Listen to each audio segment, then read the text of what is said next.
Necrofrost soon.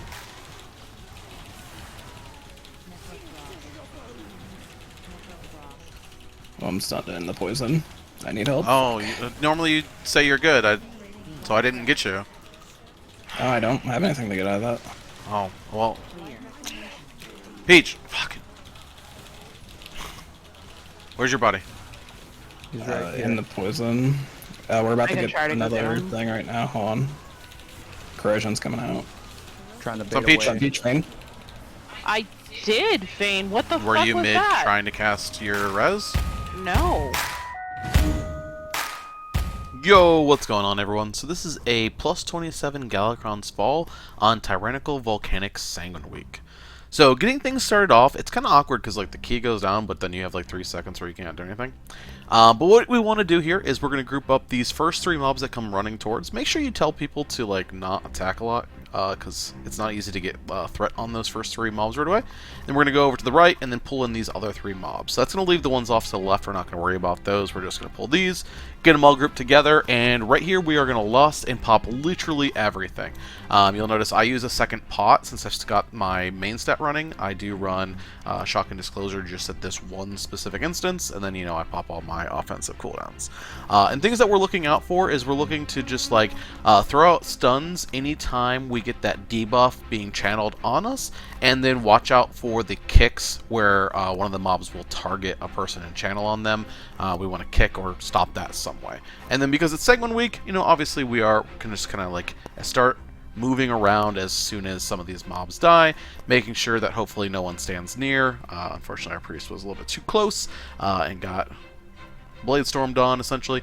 But we just got to keep on moving, keep on cutting. Since I am waiting for our priest to get back, I'm just going to keep on like cutting these around, away from the blood, and kind of like keep them away. That way, when we go into the next pack, we're not going to be effective.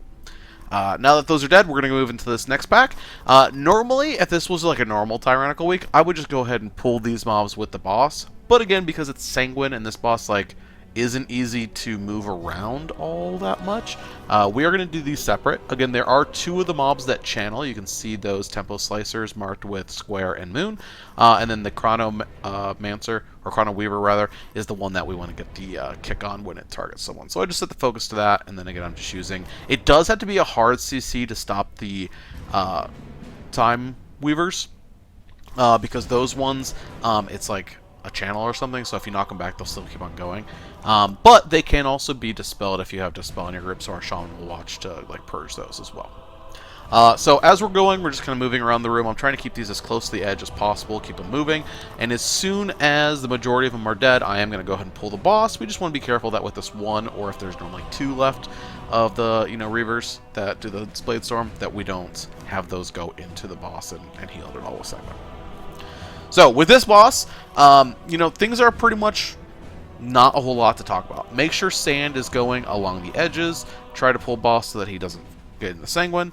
And then when these jumps happen, I like to use the first one. I like to use my speed increase of Tiger's Lust to get into position. And then the second one, I'll roll and get over there, and I'll still have that kind of speed boost from Tiger's Lust going. And then from here, this is where you want to, again, pull it towards the edge of the old sand. As a tank, you can go into the sand. However, remember after this one, you're going to get like the debuff and knockback. This debuff, it's important to use a defensive plus Cell Brew.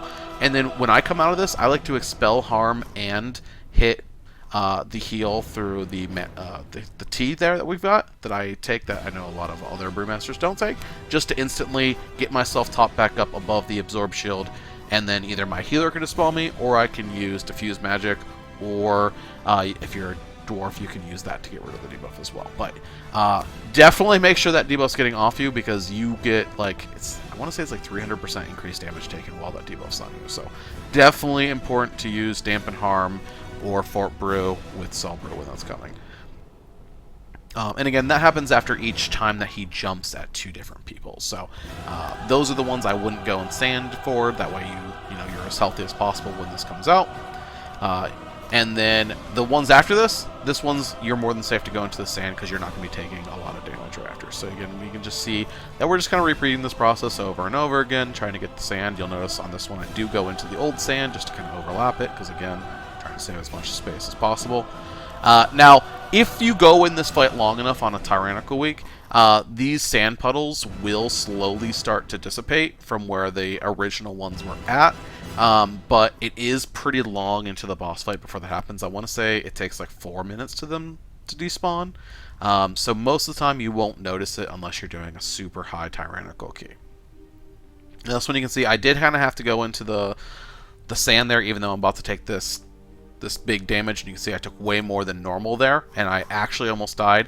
Right there, I actually did use Diffuse to get rid of the debuff, just didn't wait for my healer to dispel because it was that important to make sure that I didn't die there. You know, we have the cheat death trinket on, but we want to make sure not to proc that. So, and then you can safely use your cooldowns again as they're coming back up here. Just make sure that, you know, if it's really just about to die, then that you maybe save them for the last. But after this, you can move forward. If you do have someone die here, make sure that you tell them not to release, because if they release right away, they'll spawn at the entrance. But once someone goes through this door, now the spawn point is on the other side of this door. So you'll notice our warrior waited to release until I got through the door, and it was safe. So you've got two options here. You can either go towards this Coalesce Time, or you can go on the left towards the big dog go. Doesn't really matter which one you go for. I normally just go for whichever one's walking towards me. That way I can take care of it. Now with the Coalesce Time here, these ones are super important as a priority target. You want to nuke them down as fast as possible. And when this other pack comes out, the only other thing that's important is the moments. So if you have a Shaman in your group, the Shaman can get all of the Coalesce Time kicks on their own, especially because they're ranged, so if they have to walk out, they can still get it.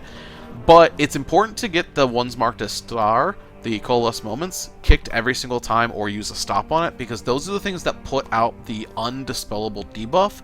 And if you have the undispellable debuff with the debuff that the Coalesce Time puts on it, you're almost definitely going to have someone die. So definitely just be careful of that, and obviously be careful because it is Sanguine week, so you do want to make sure you're really pushing on the Coalesce Time before Sanguine spawns. You can see we were lucky there, only one spawned under it, and we didn't have it actually go in. So here on this next pack, we do have two of these Coalesce moments that do that debuff that can't be dispelled. So even though the skull is on the doggo, we're actually not prioritizing the dog here. We're actually prioritizing getting kicks on the two moments, and then on like the third set of kicks, since we wouldn't have a kick for it, because it does take 3 to get all of them, then we're just using like rotating like AoE stops like leg sweep or our warrior's shockwave. Now, something to note about the dot that the big doggo does is that if your health is if you have an absorb shield on and it is larger than the damage that's going to put out, you actually won't get that debuff. Other things that you can do when you get the debuff, because likely your healer is going to dispel, because it goes on you and one damage dealer as well. So likely they're going to dispel the damage dealer or the healer that it goes on. So for you, you can diffuse magic to get rid of it, and if you're a dwarf or a darker dwarf, you can dwarf off the ability using your racial. So in this next pack, you're going to notice I went around the Coalesce Time because I didn't want this dog padding into the other pack. So again, we're just trying to make sure we're getting kicks on the moments. Pretty much the same as the last pack, except for there's extra mobs in here, so we just have to be ready to move. And try your best not to pull the leeches that are on the left. If you pull a leech, it's fine. Just make sure you have some way of stopping it. Paralyze. You probably won't have an extra kick. So paralyze, stuns, any knockback will work on that once it starts casting too, but it isn't needed for the route percentage here. And then the last pack we're going to pull is this pack right here that has the other Coalesce Time, the leech, and the other unimportant mob. So again, we have our Shaman kicking our Coalesce Time, and me as the Brewmaster, I'm just kicking the leech anytime it goes off. The leeches only need one melee kick on it, so it's easy to handle. Or if you have something like a hunter, they can do a kick, and then the next one they can do a scatter shot, and then they can do a kick, and then they can do a stun with their pet. So they can cover 5 on their own if they need to, but ideally that's not really needed. But that would be more of a situation if you got the leeches on the other pack. Do make sure with the Coalesce Time, when those big debuffs explode, they do spawn these other ads. If any of the small yellow non-attackable normally ads are near them, they will aggro. So just make sure you get ready to taunt and pick those up, because they will try to like kill your healer very easily because of healing and aggro. Something to watch out for on this boss when you go in. The hardest part of this boss for a Brewmaster, and some other tanks too, is just going in. maybe throw a defensive up before you go in, because I don't go up with the defensive on this, and watch how hard I get hit by this boss on its first melee swing. I don't know what's wrong with it.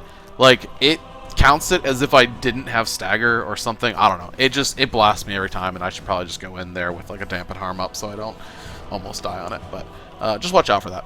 This boss, as a tank, pretty easy, right? We're just staying in the dark part of the circle until these balls spawn, and then in the balls spawn, I just move right, following the ball path in front of me. You can see I try to linger in the darker pack. That makes me take 20% less damage.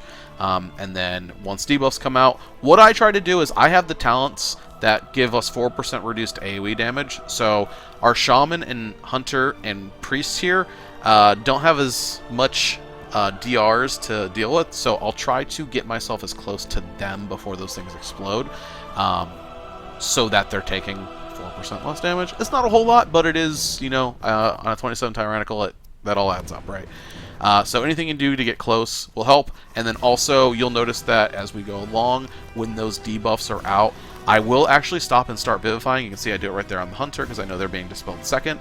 We have a like a set list of who's going to get dispelled when. So basically, it's always going to be our Shaman first, because he doesn't have the best defensives, then our Priest, then our Hunter, and our Warrior basically is never being dispelled because he's unkillable.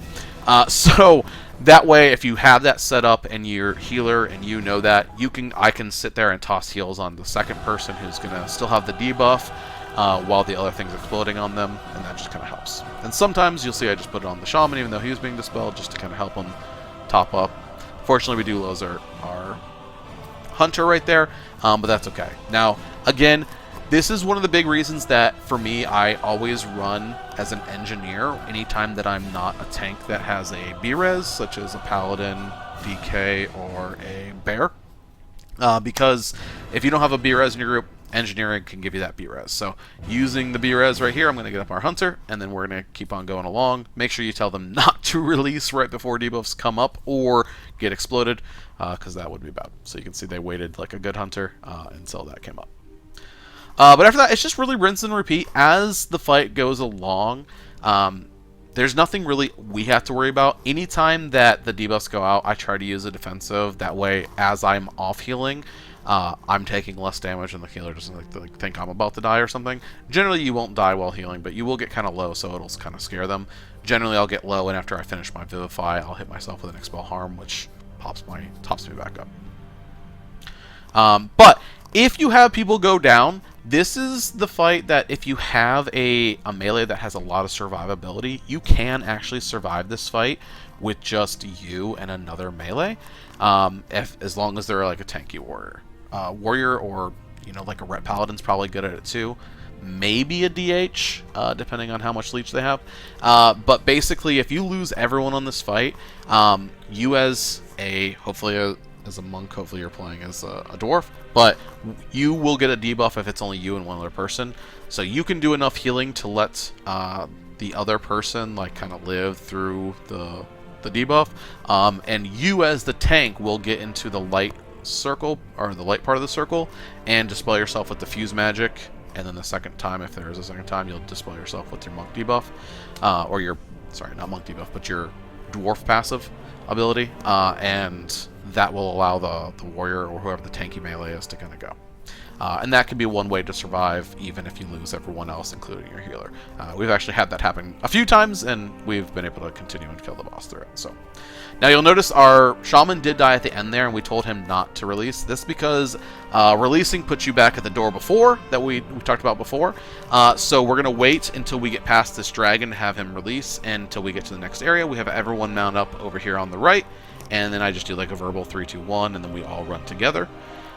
And we're just going to go to the right and doing this. You can skip this. So a lot of people think you need a rogue or a gateway to get past it. You actually don't if you just run together, and make sure you don't run until everyone is below the stairs, then gets up. You'll be good.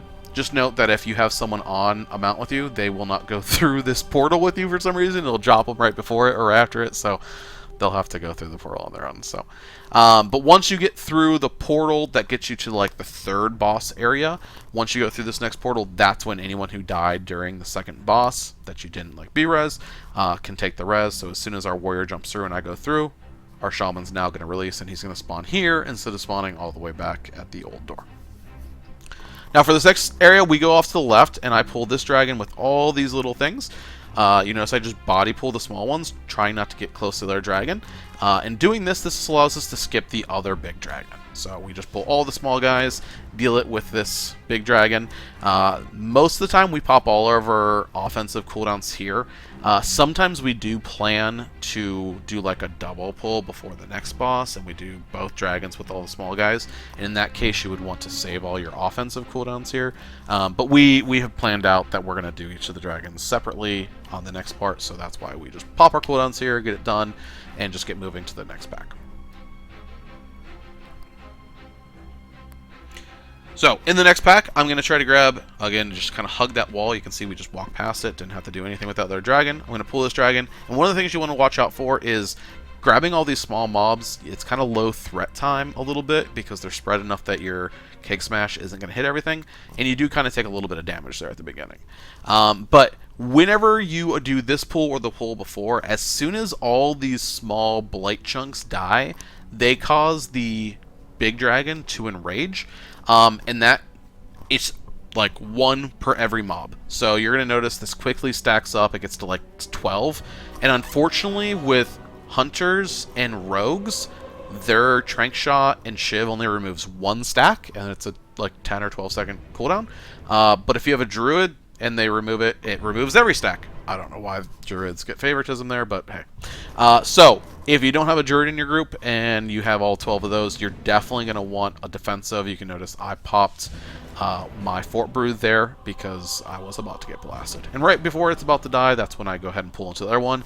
Ideally, you don't want to pull the second one until the first one's dead, unless you're planning on doing a double pull with Lust and cooldowns, just because having the 2 AoE pulses will, you know, add up and do quite a bit of damage. Now, some people like to think that the enrages, and this was me, I also thought this for a while, that the enrage made the like pulsing AoE do more damage, but it's only his auto attacks and his melee attacks, so it doesn't actually affect that pulsing damage. So the only reason why you see, like, you might see more people taking damage as it goes on is just because people don't have as many defensives anymore. So it's really just you as the tank that is concerned about the damage after a lot of blobs. But this one only had 3 with it, so not a big deal. So with this, just make sure you pull it off to the left so that Sanguine isn't near the boss, and then we're going to do boss. Now, this is going to be where we have our second lush. You might have noticed that we didn't lust the second boss when we had it up like a minute into the fight.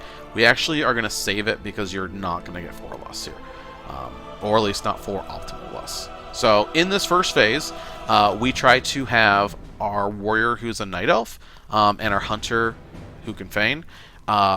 Feign or Night Elf anytime they get the corrosion. And we do this first phase for the first 2. Our warrior likes to save his Night Elf ability for the second phase because there's more damage in the second phase. But yeah, so anyways, we just kind of deal with this how you would normally deal about it in first phase. Whoever gets the debuff, pass it to the tank, grab it, and when you're getting sucked in, just use a defensive. Normally I just use a Cell Burrow, and that's more than enough. But when he gets to or close to 80%, you don't normally have to worry too much about picking up the debuff if he is below like 82%, because when he hits 80, it will transfer, and then just the debuff will disappear. So the worst part of this fight is going to be phase 2 on high Tyrannical keys. This is where we are going to lust, and this is where we're going to highly depend on hopefully our hunter and our warrior getting picked for this debuff. You can see there our warrior got picked, so he was able to Night Elf it, and now we just don't have to deal with that debuff. Now that being said, these wins still do a crap ton of damage, not to us as tanks specifically, but to the rest of the group. So we have normally either Rally or AG going with the first one here. Normally we'll save Rally if we do have the debuff on someone, just because then you get a little bit more health with it. And again, when you get sucked in, just using a defensive, you can see I Cellbirded that. And I'm just kind of pulling the boss towards the exit wall so that we have a bigger area to play with in the last phase. Now, anytime our healer gets it, because he's super squish, we do have our warrior grab it because he has a little bit more health. And you can see now that he's got it, we've got both Rally and AG going. If you look above the unit frames down there at the bottom, you can see those things I'm tracking are both going, just to help with that excess damage. And then anytime it's about to transition, so you can see here, he's at 55%. Because it's about to transition, we will tell our hunter not to feign here, or not to use Night Elf if it picks someone, because we're most likely not going to get the wins here, and we would much rather have no debuff to deal with in the last phase than right here, where it doesn't do a whole lot. So in the last phase, come over to the one that spawns on the leftmost side, get aggro on this, and then make sure to taunt in the other one, otherwise your healer will get healer aggro. And then this is where I pop my second set of like big cooldowns, putting down statue again, and going in my exploding keg once everything's scrubbed up. And then here, this is where we really try to rely on getting one of our hunter or a night elf to feign, and we were able to do that. It went on our hunter, so she was able to feign, and now we just don't have to deal with the debuff during this part. So the only thing I have to deal with is baiting frontals with the fire, making sure us as the tank pull the tankable mob to the one that does the fire, and then just dealing with the frost debuff that roots people. Now these frost debuffs can be dealt with by any ability that clears roots. So lots of things clear roots. Us as monks, we do have Tiger's Lust, but also any form of CC that is like an AoE CC that will work on things will work. So if you have a priest that has AoE Fear, that works. Warrior with AoE Fear, that works. If you are a DH that has like a Sigil of Misery, you can throw that on it and that will get rid of it. So any type of CC like that, that's like an AoE CC that works, will get rid of those things. Unfortunately, our warrior, I thought he was running his AoE Fear, which is why he ended up dying there, because I didn't Tiger's List him thinking he could just AoE Fear it out. But unfortunately, he didn't take it this key, so he died, and then our hunter went over to res him, and as you saw at the beginning on the intro there, our hunter feigned on top of a volcano, which caused her to take the volcano hit, no longer be feigned, and also take the debuff. But that's okay, because we're just going to keep on going as is, because the person who got the debuff died instantly and no one was near him. It didn't transfer, and so we just didn't have the debuff to deal with, and we just finished the boss like normal. You can see there I did put Tiger's Lust on our shaman there because he didn't have his ability up, so that just worked to deal with it. And then, just keep on going until the fight is over. So it does obviously get a little bit harder with less DPS if people die, but as long as you can still manage the debuff with trading and stuff like that, it's not too bad. Normally, if we do get the debuff during that phase, when you get low, you want to trade it off with like your tankiest, maybe melee, or someone who has a defensive. Us with warrior, if we get it, our warrior will just pop defensive stance, and we'll just trade it, and then trade it back to myself, and deal with that. But you can also do that with like paladins that have defensives up. You can do it with like a DH who has, blur going, or anything that just has an ability to reduce the damage. If you have a rogue with feint and he's taking the reduced damage talent with feint, then that works. But yeah. So anyways, next pool, we're going to go ahead and group up all these adds. You do want to make sure we're getting kicks on these elementals, because not only do they do a hit, but they put a dot on you if it does get off. So make sure we're getting kicks or stops on those. And then whatever epic Reaver or Epoch Reaver jumps away, generally we'll want to make as your main target, because he's going to die last, because he has the most health and he jumps away. So you'll notice that we make that our main target and just cleave off of him as we're going along. Now, unfortunately, right here on this pull, as things are ending, our priest hits a divine star that gets a little bit too close to the next pack after I knock these, and it does pull. So ideally, you don't want to pull these with the other ones when they're about to die because of Sanguine. And also, then you have bolts go out that you can't control. So normally, you want to wait, pull this group, and what I do is I taunt or like cake smash the first three and roll into the two elementals, and then I will either leg sweep or I will knock them back with Ring of Peace to stop their cast, just to make sure those first two don't go off. Because you can see, a lot of times they like to pick the same person, and even with our warrior being super tanky, he got double blasted into death. So just be careful about that.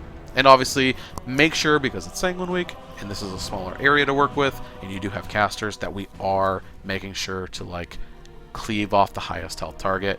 You will notice we do have the Temple Slicer in there that is going to do that like channel debuff on you, so be ready to use a stop like Paralyze or Leg Sweep on it. And then obviously watch out for the other ad that just channels with their cast, to make sure that that one is taken care of as well. Because the longer it casts, the more damage it does, and it does add up very, very quickly. Now, we're going to get into our last group here. We've got another channel dude, we've got an elemental, and we've got 2 of the rippers that like to bladestorm. You'll notice that when we get in here, we have our hunter go forward. You can do this with any range, but you just want to have someone go into the boss room and activate the RP. You can see right there the activate pulled up. It is a 32-second RP, so you definitely don't want to kill this and then have the RP start. Just be aware that if you pull these into the boss room, with the RP ends, everyone will get knocked back. So that can really quickly kill someone if you have like the Ripper doing the Bladestorm animation going on, or with Sanguine it can be kind of deadly. So you'll notice I just tank these in here and have like our range start the boss. That way it's not a big deal.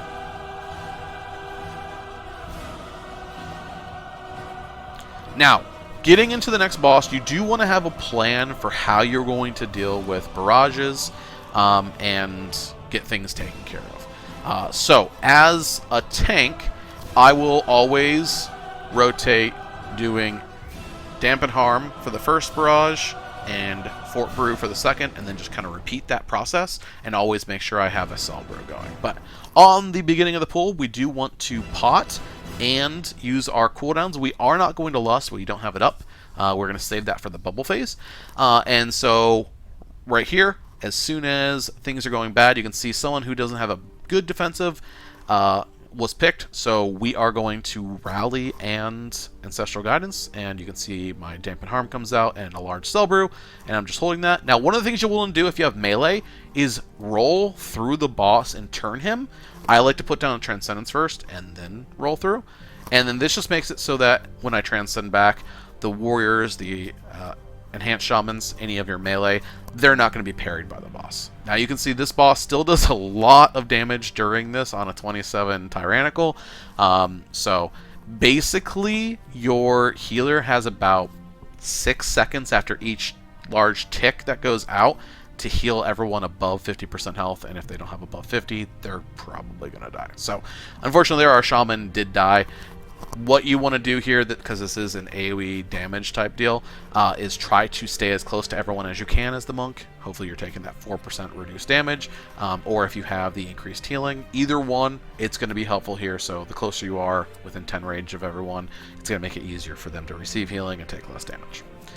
So, we're going to go ahead and get the Shaman up. He waits to onk until after because there's just too much damage to, if you get a B-res during that, you're probably just going to die again. And then we go whichever way doesn't have the wall closest to us. We go to the right, we try to group these 2 circles together. If the people are not you, if you're not one of them that has the circles, just make sure they're in front of you. Now you can Touch of Death one of these adds like right away just to get rid of them, but our shaman gets extra benefits from dotting them. So what I'll do is I will just, as soon as they spawn in the middle of their cast, I'll hit them with Cake Smash, and then I will just leg sweep them to stop their first cast, and then if the second one goes off, I'll just ring a piece them, and then we just let them kind of get passively cleaved down. And then it's really just rinse and repeat. So on the next one you can see here, our hunter's taken it. She was able to turtle, so she didn't get the debuff. And I'm just going to go ahead and hit Fort Brew this time, and I am going to have a large Cell Brew going, and again, we're just going to repeat the process. I do throw out Chi Wave during that just to get a little extra healing, put down my Transcendence, and go through the boss again just so I can turn them, so our melee aren't getting parried or dodged or anything like that, because even though he's casting this during this, apparently he's still able to parry and dodge, because that makes sense. And as a tank, you're able to just roll over these things. Doesn't hurt too much. You can even really get hit by a spike. I don't recommend it, but if you're very quick about Cell Brewing or expelling harm right after, you can get hit by a spike and not die. Just probably don't do that too often. Again, just sticking with people. This is another good time to like have a small offensive cooldown going. It is kind of awkward because it's like any damage you do here doesn't go towards the boss, but it does end this high damage phase. But at this like damage intake phase, but it's kind of weird because like you also like you don't want to take too much damage, right? So, but you still want to be able to kill the boss. So it's kind of like finding the right time to make sure everyone's going to have their defensives back up for the barrage. So maybe you stay in there a little longer so they have the big defensive for the barrage, and it's kind of weird. So you kind of have to pick and choose depending on your group. If you have a group that's strong enough, you can just blast through it, right? Not a big deal. If you have like the defensives that aren't needed, really tanky things like Warlocks, Paladins, DHs, stuff that has like short cooldowns, it's not a big deal. Alright, so you can see we're getting to a third one here, and once again, you can already see I already have both the Dampen Harm and Fort Brew up again, so you can really do this as many times as you need. You'll always be able to alternate between the two. I would not Zen Med this because Zen Med's only going to take one hit, and you definitely do want the full damage reduction of all 3 hits, and plus you do want to kind of keep on moving back into that small circle in the front, so make sure you're in that small circle in the front. Okay, so here you're going to notice again, this is another phase, and I didn't talk about it earlier, but this is another phase that, like, you don't want to be afraid to throw out a Vivify. It says a very high amount of healing that's needed for each of these like ticks that goes out, because like I said, your healer basically has to heal 4 people above 50% within 6 seconds every single time, so sometimes that will mean that you need to help out as someone who can just cast Vivify without really taking any damage as a tank. So again, you'll see I got the res off on the shaman there again who had died, and again he's just waiting until the shield's over, and then he's going to pop up and we're going to deal with it again. Again, a lot of people like to go left. Normally I do like to go clockwise here, but with the wall, you'll notice that circle kind of can be a little bit too close, and depending on how far the boss moved, it's awkward, so that's why we tend to just go right. Normally I say I'm not an Omni turner, and I do like to just go clockwise all the time, but there is a reason why we go left. If you pull farther to the right as you start, then it's easier to go left as you keep going, but just be aware, you can get trapped by the wall. I've had it happen before, so that's why we just kind of go back and forth the other way. Now, as you get closer, if you get in that like 91%, you probably don't want another barrage to go off, because this bubble phase does do a lot of damage. So when we got to like 90.5% left on the boss, we did Lust, and then we just spread out in this bubble. This is because it's Volcanic week and we don't want to get knocked up, right? But you do want to Lust, pot again. You can see it's been over 5 minutes, so we're potting again and popping all offensive cooldowns. Help out by throwing Chi Wave. It doesn't do a lot, but again, this is a both. You need high damage and you're going to take high amounts of damage. So if you lose someone during that, you really don't want to die to that boss from not breaking the shield. It's very aggravating. I've had it happen before. Alright, so if you enjoyed the video, please do make sure to leave a like. If you want to subscribe, that helps me out as well. It'll also help you get access to my content a little bit faster. And if you have any questions, please make sure to put them in the comments below. I will make sure to respond to you.